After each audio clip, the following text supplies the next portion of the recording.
নমস্কাৰ, welcome back to my tube channel Babus clicks.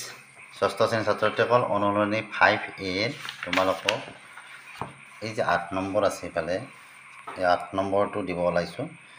বহুতে comment কৰি জনাই আছিলা যে 8 নম্বৰটো দিব লাগে, তো আজি 8 নম্বৰটো লৈছোঁ তোমালোকৰ বাবে।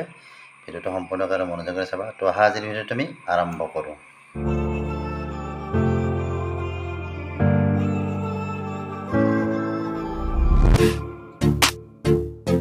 তো 8 নম্বৰতে আছে যে তলৰ কোণবোৰৰ পূৰক কোণবোৰ লিখা। তো এতিয়া 40 ডিগ্ৰীৰ পূৰক কোণ।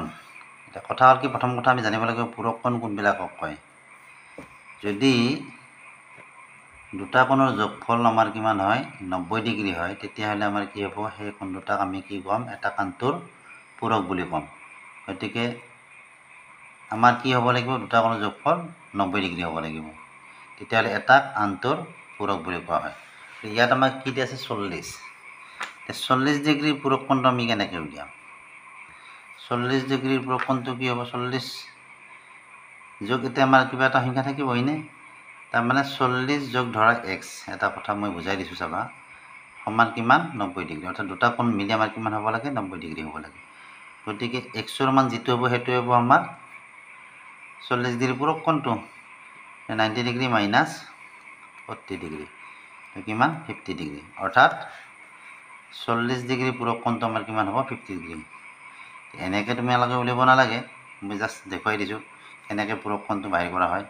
গতিকে 40 ডিগ্ৰীৰ পূৰক কোণ কি হ'ব আমাৰ 50 ডিগ্ৰী।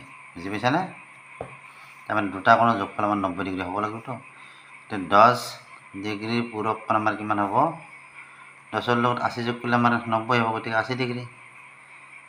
72 ডিগ্ৰীৰ পূৰক কোণটো আমাৰ কিমান হ'ব, 72ৰ যদি আমি 18 যোগ কৰোঁ তেতিয়াহ'লে 90 হ'ব, গতিকে 72ৰ পূৰক কোণটো আমাৰ কিমান হ'ব। আৰু তোমালোকে যদি উলিয়াব অসুবিধা পোৱা তেতিয়াহ'লে কি কৰিবা, 90ৰ পৰা এই যিটো কোণ দিয়া থাকিব সেইটো বিয়োগ কৰি দিবা। বুজি পাইছানে? বিয়োগ কৰি দিলে যিটো ওলাব সেইটোৱে হ'ব সেই কোণটোৰ পূৰক কোণ। বুজি পাইছানে? এনেকৈ উলিয়াব পাৰিবা। তাৰপিছত আকৌ কি আছে 0 ডিগ্ৰী।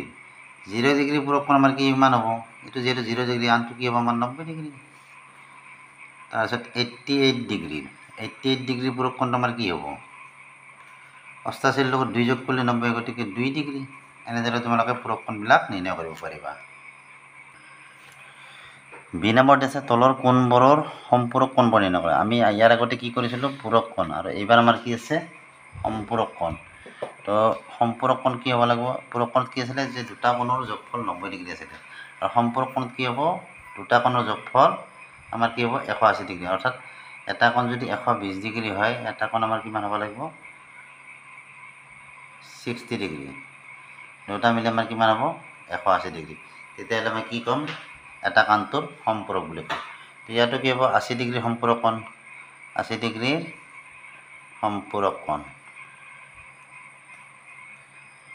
কি হ'ব আমাৰ 80, আৰু ইয়াৰ লগত কি যোগ কৰিলে আমাৰ 180 হ'ব, 100 যোগ কৰি দিলে 180 ডিগ্ৰী। তাৰমানে 80 ডিগ্ৰীৰ সম্পূৰক কোণটো আমাৰ কি হ'ব 100 ডিগ্ৰী। 110 ডিগ্ৰীৰ সম্পূৰক কোণটো আমাৰ কিমান হ'ব, আগতে নিচিনা এনেকৈ কৰিব পাৰা, 180 মাইনাছ 110, তেতিয়াহ'লে কি হ'ব 70 ডিগ্ৰী। তাৰমানে 110 ডিগ্ৰীৰ সম্পূৰক কোণটো আমাৰ কিমান হ'ব 70 ডিগ্ৰী। এনেকৈ মাইনাছ দিও ওলাব পাৰা। 20 ডিগ্ৰীৰ সম্পূৰক কোণটো কিমান হ'ব, 180ৰ পৰা যদি আমি 20 বিয়োগ কৰোঁ আমি কিমান পাম 160, তাৰমানে 160 ডিগ্ৰী। 180 ডিগ্ৰীৰ সম্পূৰক কোণটো আমাৰ কিমান হ'ব 0 ডিগ্ৰী, আৰু 90 ডিগ্ৰীৰ সম্পূৰক কোণটো আমাৰ কিমান হ'ব 90 ডিগ্ৰী। তো এনেদৰে তোমালোকে পূৰক কোণ আৰু সম্পূৰক কোণবিলাক নিৰ্ণয় কৰিব পাৰিবা। তো এইখিনি আছিল ভিডিঅ'টো চাই ভাল লাগিলে ভিডিঅ'টো লাইক কৰিবা, চেনেলটো ছাবস্ক্ৰাইব কৰিবা, আৰু কিবা নাজানিলে মোক কমেণ্ট কৰিবা, মই পিছত তোমালোকক ভালদৰে বুজাই দিম। তো ভিডিঅ'টো চাই ভাল লাগিলে ভিডিঅ'টো লাইক কৰিবা, চেনেলটো ছাবস্ক্ৰাইব কৰিবা। তো আজিলৈ আহিলে বাই বাই, থেংক ইউ।